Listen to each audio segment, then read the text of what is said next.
Ya, kita kembali lagi bersama aku yang akan kembali melanjutkan serial cerita Donghua Dragon Prince Yuan. Buat teman-teman yang belum sempat nonton bagian sebelumnya, silahkan ditonton dulu biar kalian ngerti sama jalurnya. Dan jika sudah, maka tanpa berlama-lama lagi kita akan langsung saja Lego. Pada ujian tahunan kekaisaran di pertarungan babak final, Zhou Yuan harus berhadapan dengan Qi Wei. Setelah terjadinya pertarungan yang cukup sengit, pada akhirnya Yuan berhasil meraih kemenangannya ketika saling adu jurus yang sama dengan lawannya, yaitu teknik cahaya misterius, membuat satu lengan Qi Wei copot. Situasi di antara pihak Great Zhou dan istana Qi pun semakin memanas ketika Qi Ling turun ke lapangan dan melakukan serangan kepada sang pangeran. Ketika Raja Zhou King dengan keras mempertanyakan tindakan penyerangan yang baru saja dilakukan oleh pihak istana Qi, Qi Yuan berpikir jika terjadi perbaku hantaman di antara kedua belah pihak untuk sekarang, maka hal itu akan membuat kedua belah pihak saling mengalami kerugian yang parah. Pihaknya juga tidak akan terlalu mendapatkan keuntungan di sini. Selanjutnya Qi Yuan juga turut masuk ke lapangan, diikuti dengan Zhou King yang tidak akan tinggal diam jika Qi Yuan melakukan pemberontakan. Akan tetapi justru Qi Yuan malah memberikan teguran kepada Qi Ling yang telah menyerang Pangeran Zhou Yuan. Berbeda dengan keinginannya yang cuma mau Qi Ling agar memberikan perlindungan kepada Qi Wei.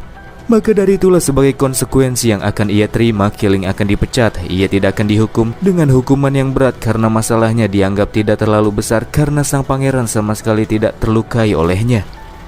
Dan setelahnya Qi Yuan meminta maaf dengan santai kepada Zhou King atas tindakan bawahannya yang kurang disiplin, berjanji di masa depan kejadian seperti ini tidak akan kembali terulang. Raja pun kembali kasih kepada Qi Yuan yang bisa diajak kerjasama, tapi mereka juga tidak boleh membiarkan orang luar salah paham, menyingkirkan pemikiran mereka jika Raja Qi sedang melakukan pemberontakan. Di sini Zhou Yuan cukup kesal melihat Qi Yuan yang sama sekali tidak membungkuk sedikit pun ketika ia minta maaf kepada Raja, menunjukkan jika dia seakan-akan memiliki tahta yang sama dengan Zhou King. Untuk menyudutkan pihak Great Zhou, Qi Yuan bertanya sebenarnya bagaimanakah Pangeran Zhou Yuan bisa mempelajari teknik cahaya misterius istana Qi, padahal teknik tersebut beberapa waktu yang lalu baru saja dicuri oleh maling. Dengan santai Zhou Yuan menjelaskan jika dia mendapatkan teknik satu itu ketika ia berhadapan dengan maling pembunuh di hutan Black Forest. Tapi sayang sekali Yuan tidak bisa memberikannya kepada Qi Yuan dengan alasan jika tablet yang berisikan teknik tersebut dimakan oleh monster Genesis yang dilawan oleh Yuan di hutan. Sekaligus meminta Qi Yuan untuk hati-hati karena monster yang telah melahap teknik tersebut sangat ganas dan bisa saja memakannya. Sebelum situasi semakin keruh, Raja Zhou King pun meminta cutian yang untuk langsung saja memberikan hasil pengumuman ujian kekaisaran, mendeklarasikan bahwa Zhou Yuan sebagai perwakilan dari Akademi A berhasil keluar sebagai pemenangnya. Secara personal, Zhou King kemudian melanjutkan obrolan sebentar dengan Qi Yuan. Raja berkata sangat disayangkan karena upaya Qi Yuan selama bertahun-tahun untuk bisa mendapatkan tahta Zhou King kini sudah hilang. Dan Qi Yuan pun mengakuinya. Sekarang ia sudah kalah satu langkah dari sang raja, namun tetap saja tanpa istana Great Zhou, istana Qi miliknya akan tetap menjadi miliknya. Seraya pergi, Qi Yuan meminta raja untuk tetap berhati-hati karena putra pertamanya Qi Hao merupakan sosok yang sangat dihargai oleh Jenderal Wei. Jenderal Wei ini dikatakan sebagai sosok yang memiliki pengaruh cukup besar di kekaisaran Great Zhou, teman-teman. Selanjutnya kita akan dibawa menuju istana Great Hu. Di singgah sana duduk dua orang yang telah mengambil keberuntungan naga suci legendaris dari tubuh Yuan, dan mereka adalah Wu Huang dan Wu Yao. Ketika sedang bermain catur, mereka mendapatkan laporan dari seorang tentara bahwa Zhou Yuan yang kekuatannya sudah mereka ambil telah bangkit dan menjadi orang yang tangguh. Meskipun begitu, untuk waktu-waktu ini Wu Huang merasa tidak perlu mengambil tindakan, mengingat Great Wu saat ini sedang berperang melawan kekaisaran 10.000 binatang dan kekaisaran pedang. Amarah Wu Huang sedikit naik dan hampir menyerang bawahannya di sini ketika sang bawahan merasa jika Zhou Yuan sang naga suci bisa saja menjadi ancaman bagi mereka. Menurutnya meskipun Zhou Yuan mendapatkan ki dari keberuntungan naga suci, dia sama sekali tidak memiliki kelayakan untuk bisa mendapatkannya. Sementara orang yang pantas untuk mendapatkan keberuntungan naga suci adalah dia sendiri yang sudah membuat kekaisaran Great Wu sampai kini mengalami kemajuan yang pesat. Kata-kata Wu Huang membuat si bawahan ngeri. Sambil bersujud ia berkata memang Zhou Yuan tidak pantas untuk mendapatkannya, dan dia tidak memenuhi syarat untuk disandingkan dengan si pangeran Great Wu ini. Di sisi lain, Wu Yao merasa memang ada baiknya jika mereka tidak meremehkan Zhou Yuan. Mereka harus tetap waspada jika tidak mau keberuntungan naga suci yang mereka dapatkan malah diambil lagi oleh Zhou Yuan. Setelah mendapatkan masukan dari saudara perempuannya, Wu Huang selanjutnya menyuruh si bawahan untuk memberikan dukungan yang lebih banyak kepada keluarga Qi agar mereka bisa benar-benar menggulingkan keluarga Zhou nantinya. Wu Huang di sini amat sangat membangga-banggakan dirinya sebagai seorang naga yang sebenarnya, sebab cuma dengan beberapa kalimat saja ia bisa menghancurkan satu kekaisaran dengan begitu mudahnya. 1 bulan pun terlewati sejak ujian tahunan kekaisaran dan sekarang Zhou Yuan sudah hampir menembus meridian ketujuhnya. Itu merupakan kabar baik menurut Zhou King. Tapi kabar kurang baiknya, ia sangat yakin meskipun sudah gagal untuk mendapatkan istana Grizzou, Qi Yuan tidak akan menyerah begitu saja. Dengan kekuatan istana Qi saat ini, jika keluarga kekaisaran Grizzou melakukan peperangan, maka kedua belah pihak akan saling mengalami banyak korban jiwa, kecuali mereka bisa mendapatkan dukungan dari sosok yang bernama Jenderal Wei. Zhou Yuan cukup mengenal nama Jenderal Wei. Beliau merupakan seorang jenderal yang ditempatkan di prefektur Changlan.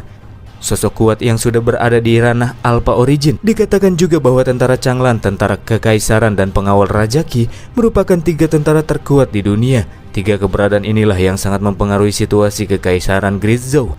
Zhou King sendiri merasa sangat prihatin kepada Jenderal Wei karena pada suatu ketika di area Black Abyss atau Jurang Hitam yang lokasinya tak jauh dari prefektur Changlan, tidak hanya terdapat monster Genesis yang tak terhitung jumlahnya, tapi ada juga kekuatan besar yang disebut sebagai Black Poison City, sebuah kota kecil yang dipimpin oleh sosok ranah Alpha Origin yang bernama Black Poison King. Dan ketika Black Poison King melakukan invasi besar-besaran ke area prefektur Changlan, Zhou King sempat menjanjikan untuk mengirimkan bala bantuan kepada Jenderal Wei. Tapi di tengah-tengah perjalanan pihaknya malah dihalang-halangi oleh Raja Qi dan membuat tentara Grizzou terlambat datang ke area peperangan. Ketika tiba di sana, Zhou King juga mendapati jika Jenderal Wei telah terkena racun mematikan dari Black Poison King. Sebenarnya Jenderal Wei bisa menekan racun tersebut, tapi tidak dengan anaknya Wei Bin yang harus terpapar oleh racun ketika ia lahir, membuatnya mengalami kelumpuhan sampai detik ini. Sejak saat itu pula Jenderal Wei tak lagi pernah meninggalkan prefektur Changlan dan selama sisa hidupnya yang ingin dia lakukan cuma membalaskan dendam kepada Black Poison King. Dalam kasus tersebut tentu saja Jenderal Wei memiliki sedikit rasa dendam kepada Zhou King yang datang terlambat. Sementara Qi Yuan memanfaatkan kerenggangan hubungan Zhou King dan Jenderal Wei dengan mengirimkan seorang putranya yang bernama Qi Hao untuk merebut hati Jenderal Wei. Di lain hal, Zhou King yang menemui putranya saat ini juga mau menyampaikan jika tim pencari mereka baru-baru ini mendapati kalau di dalam reruntuhan Black Abyss terdapat makanan Genesis tingkat 4. Di dalam kekaisaran Grizzou sendiri mereka hanya memiliki makanan level 2 bernama beras kristal hitam yang memiliki efek membantu membuka meridian seseorang, sehingga bisa dipastikan jika makanan kelas 4 yang terdapat di Black Abyss sangatlah berharga. Jika bisa mendapatkannya, maka istana Grizzou akan menjadi semakin kuat, membuat istana Qi tidak lagi memberontak dan Great Wu tidak akan bertindak gegabah. Itulah mengapa Zhou King sangat ingin mendapatkan material makanan tingkat 4 tersebut. Selain itu ada juga buah giok kelahiran di dalam Black Abyss yang memiliki efek untuk memperpanjang umur seseorang. Jika bisa mendapatkan buah yang satu itu, maka Zhou Yuan bisa melihat ibunya yang sudah berumur pendek lebih lama lagi. Ya, memang benar buah berharga itu ada di Black Abyss. Namun sangat sulit untuk bisa mendapatkannya, mengingat terdapat banyak monster Genesis kuat yang merajalela di sana. Untuk mendapatkan 2 barang-barang berharga tersebut, Zhou King sudah mengatur untuk mengirim komandan Lu Tieshan. Dan di saat yang sama Zhou King juga berharap agar Zhou Yuan pergi menuju prefektur Changlan sebagai keluarga kekaisaran dan mencoba melakukan yang terbaik untuk bisa merebut hati Jenderal Wei. Selain itu, karena Zhou Yuan akan segera memasuki ranah Nori Shinki, di sini ayahnya memberikan teknik Flame Thunder dan melatihnya jika teknik tersebut dirasa cocok dengan MC. Masih berada di sekitar istana ketika Bunda Ratu sedang bersama Yao Yao, tak lama kemudian Zhou Yuan dan Tun Tun yang sedang bermain pun datang. Bunda Ratu yang tidak mau mengganggu 2 muda-mudi tersebut pun kemudian pergi dari sana. Setelah ibunya pergi, Zhou Yuan memberikan pujian kepada Yao Yao yang terlihat sangat cantik seperti biasa. Bukan hanya pujian, MC juga bahkan memberikan sebotol anggur yang cukup mahal kepadanya. Yao Yao sudah paham betul kalau kebaikan yang ditunjukkan oleh Zhou Yuan merupakan teknik yang sering ia gunakan, yaitu teknik sogokan. Pasti Zhou Yuan ada maunya.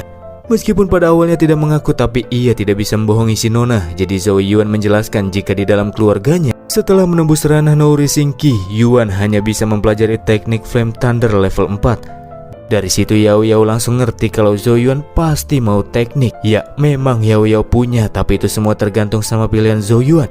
Yao Yao selanjutnya menunjukkan sebuah buku keterampilan Tian Yuan yang diberikan oleh kakek Hei sebelumnya, yang bisa mengolah Genesis Ki level 7. Seketika membuat Zhou Yuan kaget karena buku keterampilan di level seperti itu bahkan tidak dimiliki oleh kekaisaran Grizzou. Sesuai dengan perkataan si Nona sebelumnya, terdapat opsi lain yang bisa Yuan pilih. Yao Yao menyentuh sebuah kantung di pinggangnya, dan tiba-tiba dari dalamnya muncul sebuah benda kecil berupa tulang yang memancarkan kekuatan kemasan. Kekuatan yang bahkan membuat Tuntun merasa tidak nyaman.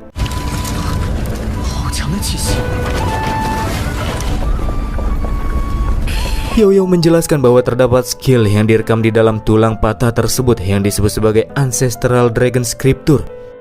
Legenda mengatakan bahwa naga leluhur lahir pada awal penciptaan dan memiliki kekuatan untuk melahap langit dan menghancurkan bumi, menjadikannya sebagai keberadaan tertinggi. Dan kemudian sang naga leluhur mengubah dirinya menjadi segalanya, dan itulah cara bagaimana sang naga muncul di dunia yang kacau ini. Ketika pertama kali melakukan latihan, Yao Yao hanya mampu mengolah Genesis Skill level 5 saja, bukan karena lemah, tapi karena Ancestral Dragon Scripture memiliki 4 tingkatan level. Tingkat pertama ialah Genesis Skill level 5, Omni Python Key. Tingkat kedua ialah Genesis Skill level 7, Heavenly Dragon Key. Tingkat ketiga ialah Genesis Skill level 9, Galaxy Skirt Dragon Key. Level 9, setelah mendengarnya Zhou Yuan pun langsung tercengang karena level 9 artinya merupakan Genesis Key terkuat di dunia. Bukan cuma itu saja, karena masih ada tingkatan terakhir dan yang paling kuat yang disebut sebagai True Ancestral Dragon Key yang melampaui level 9. Yuan benar-benar hampir dibuat tak percaya setelah mengetahuinya. Ternyata ada ya suatu keterampilan yang bisa melampaui level 9. Menurut Yao Yao, di langit dan di bumi, keterampilan kuat semacam ini cuma salah satunya dan bukan satu-satunya. Selain itu dikatakan juga olehnya kalau melatih Ancestral Dragon Scripture amat sangat sulit, terdapat kemungkinan besar Yuan akan stagnan di level pertama selama sisa hidupnya. Dan setelah melatih keterampilan tersebut, maka Zhou Yuan tidak bisa beralih ke keterampilan utama yang lainnya. Dan lagi, jika seorang memang benar-benar ingin mempelajarinya, mereka harus memiliki jejak Ki keberuntungan naga yang merupakan bagian dari Ki dari leluhur naga sebagai pemicu awal pembukaannya. Ki keberuntungan naga suci Zhou Yuan adalah salah satu Ki leluhur naga terkuat. Terdapat sedikit peluang keberhasilan jika Yuan menggunakannya ketika melatih Ancestral Dragon Scripture. Namun sayang sekali sekarang Yuan telah kehilangan hal tersebut, membuat MC merasa tidak memiliki peluang untuk bisa mempelajari keterampilan legend satu itu. Sambil menyentuh tangan Zhou Yuan, Yao Yao berkata kalau MC masih punya kesempatan kok untuk mempelajarinya. Menurutnya Raja Wu itu sangat bodoh karena berpikir kalau MC tidak akan bisa berdiri selama-lamanya karena Zhou Yuan memiliki racun naga kebencian. Dia tak tahu saja kalau racun naga kebencian juga merupakan jejak Ki naga leluhur. Dengan kata lain, Yuan bisa menggunakan racun naga tersebut untuk melatih keterampilan utama Ancestral Dragon Scripture. Buku Tian Yuan merupakan metode yang aman untuk digunakan, akan tetapi Ancestral Dragon Scripture memiliki masa depan yang tidak bisa terprediksi. Dan sekarang Zhou Yuan diminta untuk memilih salah satu di antara keduanya. Setelah berpikir sebentar dengan tegas, Zhou Yuan tanpa ragu memilih Ancestral Dragon Scripture. Alasan Zhou Yuan memilihnya ialah karena ia tidak mau apa yang menjadi miliknya kembali direbut oleh orang lain. Ia juga tidak mau lagi melihat orang-orang di sekelilingnya harus tersakiti sementara ia sama sekali tidak bisa berbuat apa-apa. Maka dari itulah, ia harus menjadi yang terkuat sampai-sampai tidak ada lagi suatu keberadaan yang bisa memberikan ancaman kepada orang-orang yang ia sayangi. Sambil memberikan patahan tulang naga di tangannya, Yao Yao sekali lagi menegaskan jika tidak ada jalan kembali setelah Yuan mempelajari keterampilan yang satu ini. Dan Yuan akan tetap menerimanya. Meskipun jalan yang ia tempuh akan sangat sulit bagaimanapun caranya, Yuan harus mengambil pilihan yang sudah ia tetapkan. Setelah menerima patahan tulang di tangannya, Yao Yao langsung memberikan daftar material yang harus Yuan dapatkan sebelum bisa menggunakan keterampilan Ancestral Dragon Scripture. Terdapat 4 material Genesis yang langsung saja Yuan minta kepada Raja. Dan setelah melihatnya, sang raja merasa jika ia tidak bisa mendapatkan material yang diinginkan oleh putranya, jumlah uang yang harus didapatkan untuk bisa memperolehnya sangat mahal, sekitar 30-40% dari pajak tahunan kekaisaran.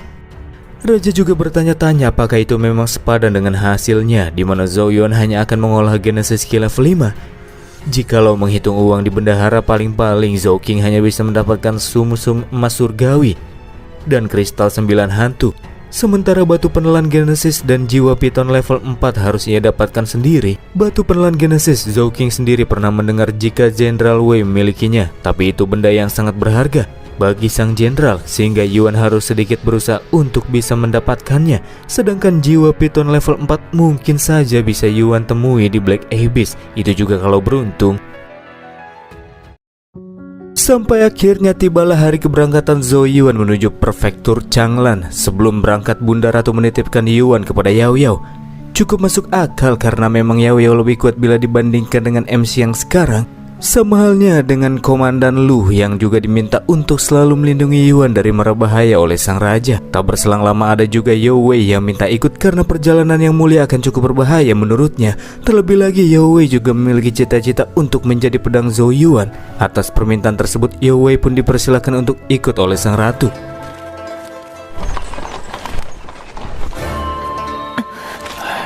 Perjalanan mereka terlihat agak canggung, apalagi tidak ada hiburan yang bisa dimainkan di dalam kereta kuda.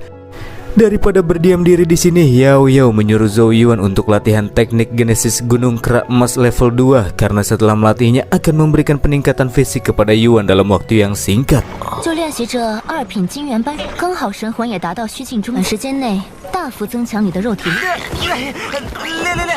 Selain itu, Yao Wei juga diminta untuk melatih teknik Genesis Xuan tingkat rendah yang diberikan oleh Zhou Yuan di sini.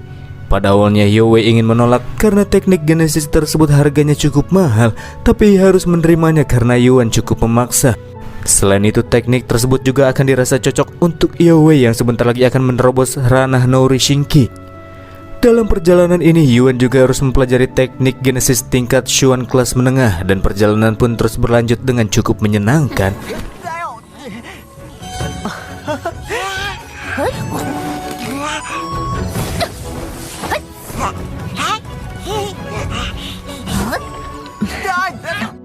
Setelah menerobos meridian ke-8, Yao Wei sebentar lagi akan berada di ranah Nouri Shinki.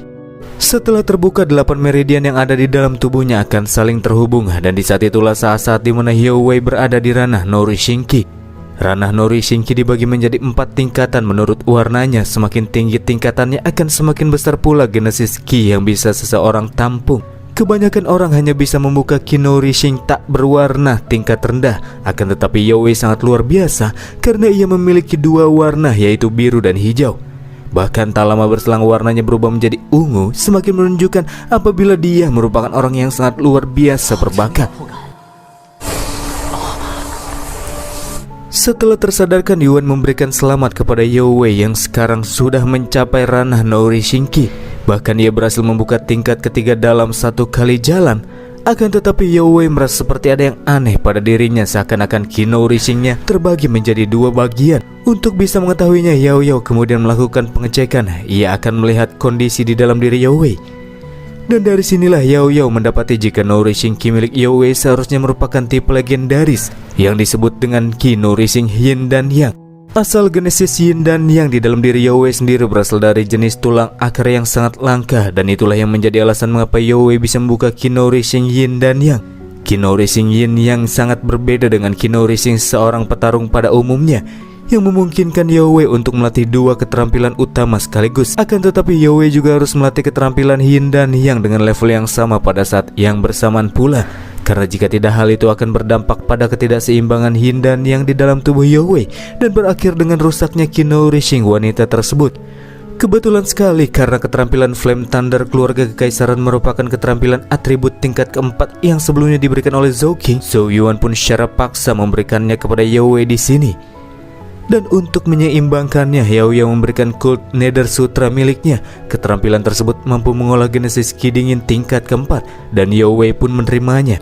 Yao Yao berkata jika di masa depan Yao Wei menembus ranah Nouri Shinki, Yin dan Yang miliknya akan bergabung menjadi satu dan membuat Yao Wei menjadi salah satu eksistensi yang kuat di dunia. Dan daripada bengong, Yuan disuruh Yao Yao untuk kembali melatih teknik Genesis Gunung Kerak Emas saja. Perjalanan mereka pun akhirnya hampir mencapai tujuan. Karena pihak kekaisaran membawa terlalu banyak orang, sebagian dari tentara akan ditempatkan di area camp militer kota Changlan dan membangun kemah di sana. Dan kini karena hari sudah mulai larut, Yuan baru akan menemui Jenderal Wei keesokan harinya. Tepat ketika rombongan kekaisaran tiba di area gerbang masuk, muncul sekelompok pasukan berkuda yang dipimpin oleh Nona Tombak Bermata Dua.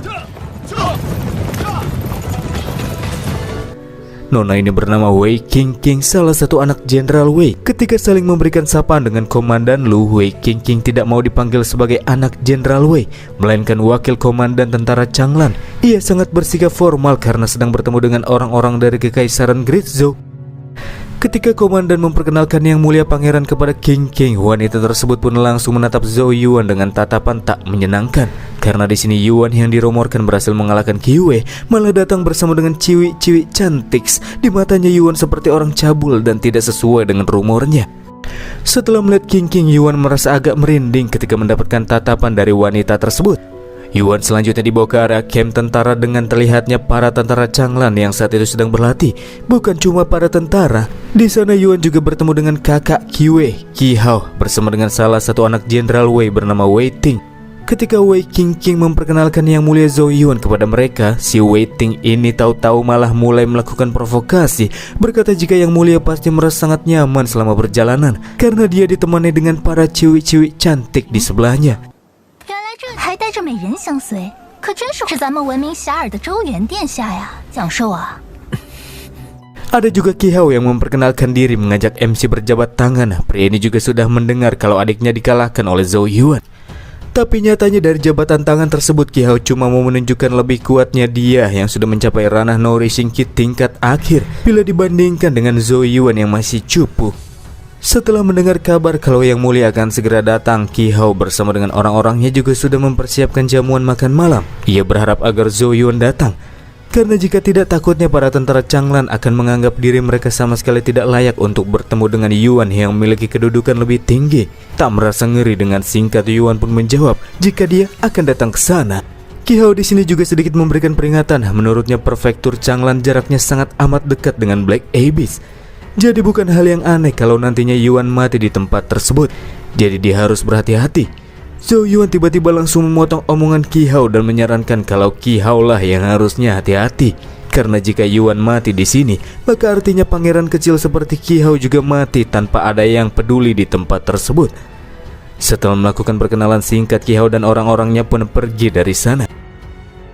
Kembali ke kemahnya, terlihat Qiling juga berada di tempat tersebut. Qi Hao meminta Qiling untuk tidak terlalu sering menunjukkan dirinya, mengingat seharusnya Qiling ini diasingkan oleh Qi Yuan sejauh ribuan mil. Qiling sendiri jauh-jauh datang ke tempat tersebut bersama dengan seorang Pak Tua bernama Pak Tua Ying untuk membantu aksi Qi Hao yang ingin merebut hati Jenderal Wei. Dengan kemampuan yang dimiliki oleh Pak Tua Ying dalam hal pengobatan, mereka akan melakukan penyembuhan kepada putra Jenderal Wei, yakni Wei Bin. Qiling sangat yakin kalau Pak Tua Ying ini bisa melakukannya karena dia merupakan Master Rune Genesis tipe detoksifikasi. Perjamuan yang dilakukan di camp militer saat itu tidak hanya cuma sekedar acara makan-makan saja, namun Zhou Yuan juga disuguhkan dengan tarung sparring yang terjadi di antara para tentara Changlan dan tentara kekaisaran. Di tengah-tengah perjamuan, Wei King menganggap kalau Yang Mulia Zhou Yuan sangat elegan karena selalu membawa ciwi cantik kemanapun ia berada. Wei yang sedari tadi sudah kesal dianggap cuma sebagai wanita penghibur pun kemudian menunjukkan sedikit kekuatannya di depan King. Dan dari sanalah si Nona Tombak baru tahu kalau Wei merupakan seorang praktisi baku hantam yang cukup kuat karena sudah mencapai ranah Nori Shinki di usianya yang sangat belia. Ia juga meminta maaf karena sudah berkata seenaknya, tapi di dalam hatinya ia tetap ngedumel. Kok bisa-bisanya wanita luar biasa seperti Wei sangat nurut kepada Yang Mulia yang dianggap sebagai orang caful. Tak berselang lama setelah duel di antara para tentara selesai, Wei Ting pun mulai manas-manasin. Ia mau mendengar anggapan Zhou Yuan yang setelah menyaksikan cukup banyak pertarungan di malam itu. Menurut MC, manakah yang lebih oke? Apakah itu tentara Changlan ataukah tentara kekaisaran? Jelas itu merupakan pertanyaan jebakan. Jika saja Yuan berkata tentara Changlan lebih kuat, maka itu akan berdampak pada turunnya moral tentara kekaisaran. Begitu pula sebaliknya, jika Yuan berkata tentara kekaisaran lebih oke, selain itu akan menurunkan moral tentara Changlan. Nantinya Yuan juga akan menjadi sulit untuk bisa memenangkan hati mereka. Tapi ini cuma masalah kecil bagi Yuan yang kemudian menuangkan arak dan berkata, Yuan yang selama ini hidup di dalam kekaisaran tentu saja beranggapan kalau tentara Changlan itu tidak jauh lebih baik bila dibandingkan tentara kekaisaran pada awalnya. Tapi setelah menyaksikan secara live pertarungan di malam itu, ia merasa anggapannya sudah salah besar. Karena nyatanya tentara Changlan yang ia lihat sekarang sangatlah perkasa, kuat, dan memiliki kemauan yang besar. Mereka semua sangat layak untuk dibandingkan dengan tentara kekaisaran. Yuan juga di sini memberikan rasa terima kasih sebesar-besarnya kepada para tentara Changlan yang selama ini sudah mempertahankan prefektur Changlan, menjaga perbatasan agar kekaisaran Grisou tetap berdiri dengan kokoh. Kata-kata Zhou Yuan berhasil menyentuh hati para tentara Changlan, membuat mereka jadi tambah respect sama Yang Mulia. Namun tiba-tiba saja Qi Hao minta Yang Mulia untuk sedikit menunjukkan kemampuannya di hadapan para tentara, karena katanya dia cukup kuat dan bisa mengalahkan Qi Yue dalam ujian tahunan kekaisaran. Melihat tentara Changlan yang termakan oleh kata-kata Qi Hao, Wei Qingqing pun berniat untuk menghentikannya, tapi dia malah dihentikan lebih dulu oleh adiknya yang merasa kalau semua orang sekarang pasti sangat ingin melihat kemampuan yang dimiliki oleh Yang Mulia Zhou Yuan. Bahkan Komandan Lu sekalipun tidak bisa menghentikan keinginan para tentara Changlan yang sangat penasaran dan ingin melihat kemampuan yang dimiliki oleh Zhou Yuan. Di sini jelas Qi Hao sangat ingin mempermalukan MC di depan tentara Changlan dan berusaha untuk melemahkan otoritas yang dimiliki oleh Zhou Yuan sebagai Yang Mulia dari kekaisaran. Ya, karena semua orang merasa sangat antusias, maka Zhou Yuan tidak akan melakukan penolakan dan membuat malam perjamuan yang indah itu malah rusak, jadi dia akan menerimanya. Seorang tentara Changlan dengan 8 meridian pun masuk ke dalam arena. Dan karena Yuan sebelumnya sudah mengalahkan Qi Yue yang tingkatannya lebih tinggi, Qi Hao merasa kalau pertarungan ini akan adil.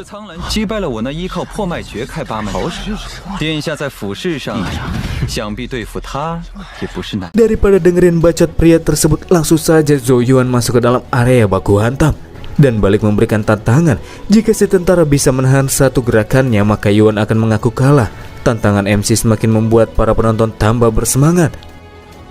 Di sisi lain, Qi Hao memberikan si tentara sebuah pedang kelas menengah yang cukup kokoh dan berjanji akan memberikan benda tersebut jika si tentara bisa mengalahkan Yang Mulia. Sementara Zhou Yuan menggunakan mode tombak Tian Yuan, lawan mengaktifkan meridian ke-8-nya. Dari sini Yao Wei sadar jika si tentara lebih kuat bila dibandingkan dengan Qi Yue.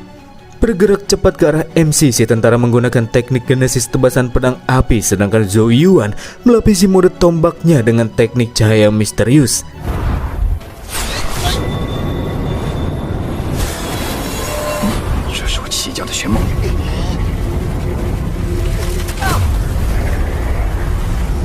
Dan beo, benturan di antara keduanya pun terjadi. Dan tanpa disangka-sangka, Zhou Yuan membuktikan perkataannya. Ia benar-benar bisa menang dalam satu kali gerakan melawan petarung meridian ke-8.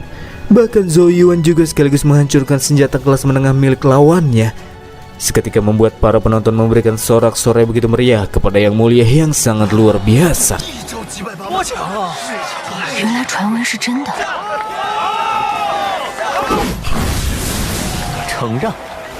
Sementara itu di tempat lain kita akan diperlihatkan dengan Jenderal Wei yang sedang merawat Wei Bin dengan kondisinya yang semakin parah. Dan Jenderal Wei kemudian meminta bawahannya memanggil Qi Hao yang sebelumnya sempat menawarkan bantuan. Jika memang benar Master Ying bisa mengobati Wei Bin sampai pulih, maka secara otomatis Jenderal Wei akan berpihak kepada Raja Qi. Memang berat, tapi dalam masalah yang ia hadapi, Jenderal Wei tidak lagi memiliki pilihan lain selain menerima bantuan Qi Hao. Situasi yang memaksanya untuk mengambil keputusan sebelum ia menyesal seumur hidup.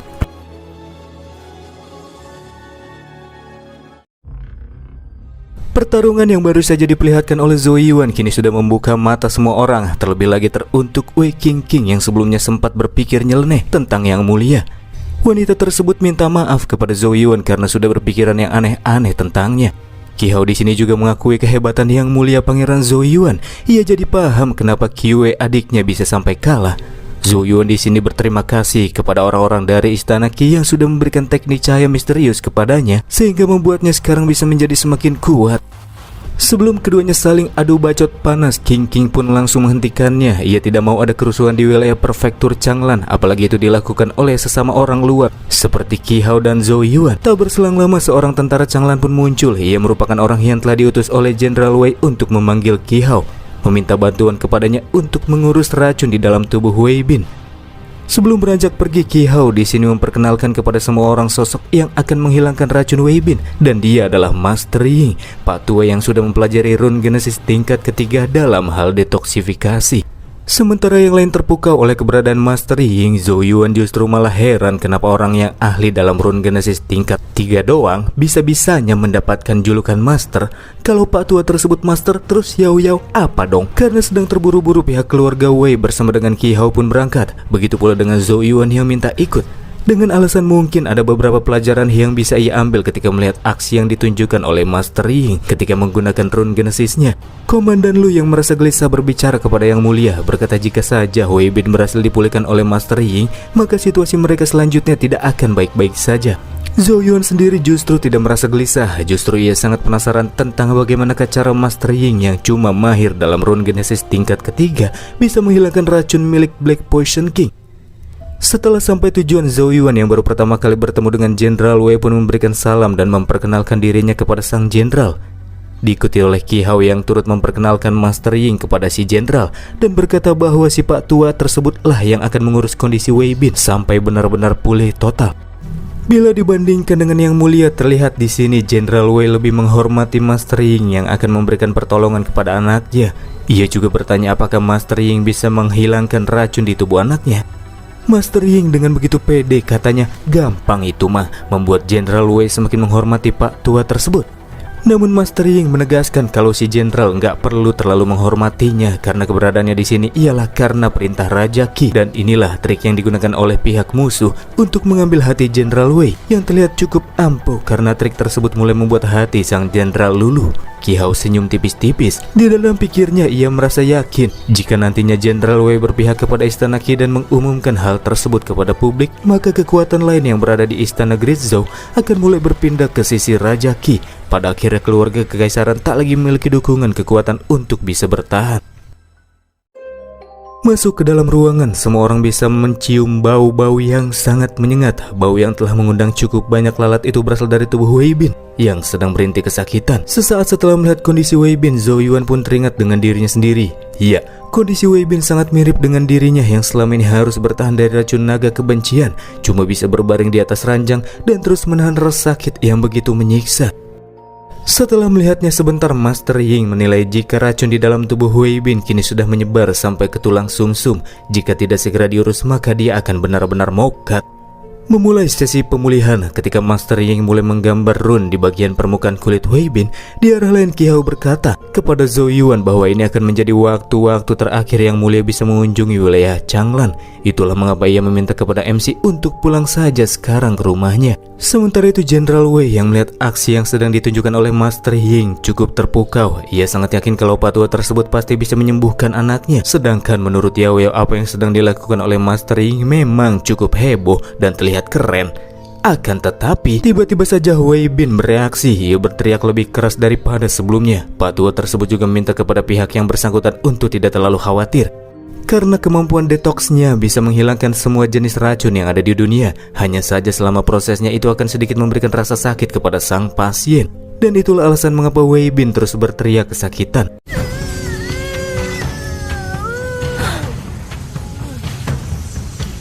Setelah beberapa saat, nampak terlihat kondisi Wei Bin langsung pulih dengan sempurna. Kulit-kulitnya yang dipenuhi racun telah kembali mulus.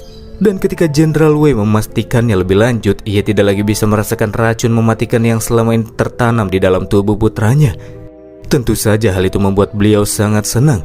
Pujian-pujian pun ia lemparkan kepada si patua yang sudah memberikan bantuan kepadanya.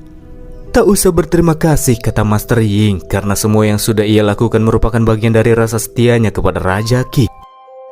Dengan alasan situasi Changlan kini sedang tidak baik-baik saja, Jenderal Wei kemudian meminta Zhou Yuan dan rombongannya untuk bermalam saja di kamp militer Changlan, sebab itu merupakan lokasi yang paling aman. Hal itu merupakan sebuah pertanda di mana sang jenderal tidak lagi menunjukkan respeknya kepada pihak kekaisaran, membuat Qi Hao berpikir jika dirinya kini sudah menang.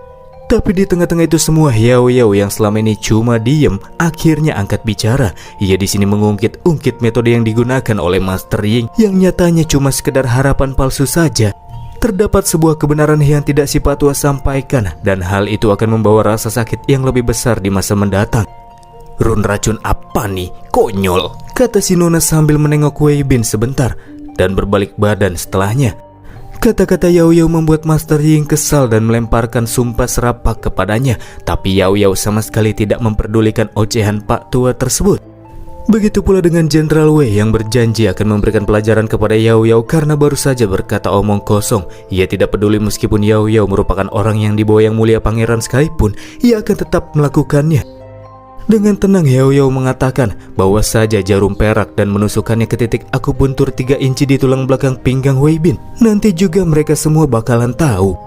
Master Ying yang terlihat panik pun mulai mencari cara agar Jenderal Wei tidak melakukan apa yang baru saja dikatakan oleh Yao Yao yang dianggap cuma mengatakan omong kosong. Sama halnya dengan Qi Hao yang merasa sangat tidak pantas jika melihat ada orang yang sudah mengejek pekerjaan Master Ying yang padahal sudah susah payah memberikan bantuan tanpa pamrih.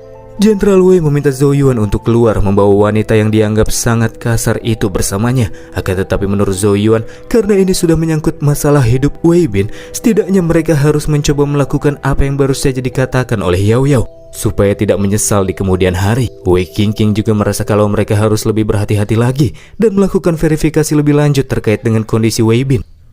Setelah jarum perak kini berada di tangan Jenderal Wei, Yao Yao pun mengarahkan si jenderal untuk menusukkan jarum perak pada titik yang sesuai, 3 inci di belakang pinggang Wei Bin. Shinono menjelaskan jika semua racun iblis di tubuh Wei Bin sebelumnya dipaksa berkumpul pada titik tersebut. Dan ternyata benar saja, setelah menusukkan jarumnya, racun yang sebelumnya dianggap sudah lenyap kembali muncul dan menyebar ke seluruh tubuh Wei Bin, membuatnya kembali berteriak kesakitan.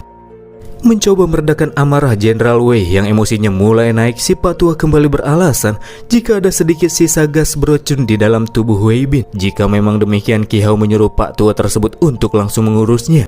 Dan karena si Pak Tua cuma diam sambil ketakutan, Yao Yao kembali menjelaskan jikalau run racun Master Ying itu tidak benar-benar ada kok.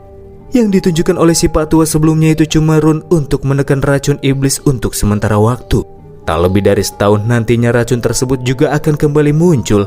Dan di saat itulah, setinggi apapun metode yang akan digunakan, takkan lagi berpengaruh kepada Wei Bin yang kondisinya sudah terlalu parah. Di dalam pikirnya, Master Ying terheran-heran bagaimana bisa trik yang padahal bisa menipu sosok setingkat Alpha Origin itu bisa diketahui oleh Yao Yao cuma dengan sekali lihat. Karena sudah tak lagi mempunyai pembelaan, Master Ying pun memilih untuk kabur dari ruangan. Akan tetapi sebelum itu terjadi, Qi Hao melepaskan beberapa serangan yang membuat si Pak Tua langsung mokat di tempat.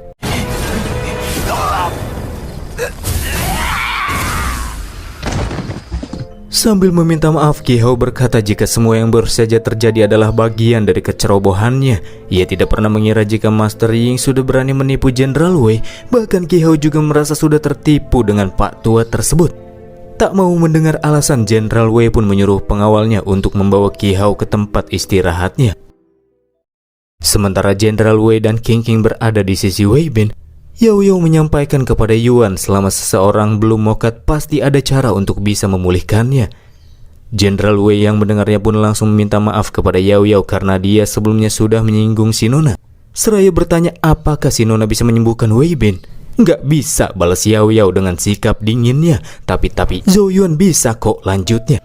Zhou Yuan langsung terheran-heran kenapa Yao Yao malah melempar masalah Wei Bin kepadanya. Ya, daripada membahas itu, untuk sekarang Zhou Yuan akan mencoba melihat kondisi Wei Bin terlebih dahulu sambil membawa Yao Yao bersamanya. Ketika Zhou Yuan berbisik kepada si Nona karena MC tidak bisa menolong Wei Bin, tiba-tiba saja Yao Yao berkata kepada Jenderal Wei kalau Yuan baru saja memberitahukan si Nona jika mereka memerlukan beberapa material untuk bisa menyembuhkan Wei Bin. Dan semua materialnya harus dikumpulkan dalam waktu 10 hari. Ketenangan Yao Yao membuat MC yakin kalau si Nona pasti bisa mengatasi racun jenis ini dengan ejet. Zhou Yuan selanjutnya mengakui kepada Jenderal Wei jika ia memang mampu menghilangkan racun Wei Bin. Akan tetapi ada 2 syarat yang harus si Jenderal penuhi. Syarat pertama, Yuan mau agar si Jenderal membantu MC mendapatkan Fire Spirit Spike dan buah Nascent Soul yang ada di Black Abyss. Meskipun ada banyak kekuatan yang mencoba untuk mengincar bahan-bahan tersebut di Black Abyss, tapi demi putranya, Jenderal Wei pun setuju untuk syarat pertamanya. Dan syarat kedua ialah memberikan kepada MC batu penelan Genesis yang disimpan oleh sang jenderal.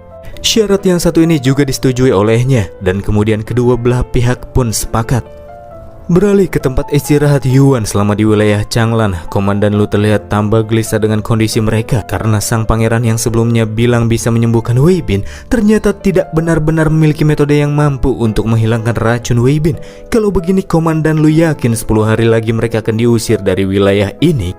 Yuan di sini bertanya-tanya kepada Yao Yao kenapa dia malah melempar permasalahan yang terjadi kepada Yuan. Padahal dengan kemampuan si Nona, MC merasa sangat yakin jika dia pasti bisa menyelesaikan masalah dengan cukup mudah. Alasan Yao Yao tidak mau membantu simpel saja. Dia tidak mau membantu Jenderal Wei yang sebelumnya ngata-ngatain dia dan malah balik minta tolong. Ngimpi. Di lain hal, sebelumnya Zhou Yuan sendiri seakan-akan melihat diri sendiri ketika ia pertama kali melihat Wei Bin. Lagi untuk sekarang, Yuan hanya berada di ranah jiwa alam ilusi. Ia masih belum bisa membuat rune Genesis tingkat ketiga seperti Master Ying sebelumnya. Nggak perlu sampai menggunakan rune Genesis tingkat ketiga kok, kata Yao Yao, yang selanjutnya berjanji akan mengajari Yuan teknik Genesis tingkat kedua yang disebut dengan rune racun korosif 1000 semut. Dan beberapa rune tingkat 1 yang berkaitan dengan racun. Dan setelah hari H tiba, Yuan hanya perlu mengikuti instruksi Yao Yao ketika menyembuhkan Wei Bin. Bersama dengan itu, Yao Yao memberikan catatan dari material yang diperlukan untuk membuat rune racun 1000 semut. Dan setelah melihatnya, Yuan dan yang lainnya pun langsung kaget. Karena material yang harus dikumpulkan adalah varian jenis-jenis racun yang berasal dari monster Genesis. Memadamkan api dengan api atau mengatasi racun dengan racun. Itulah metode yang akan dilakukan oleh Yao Yao.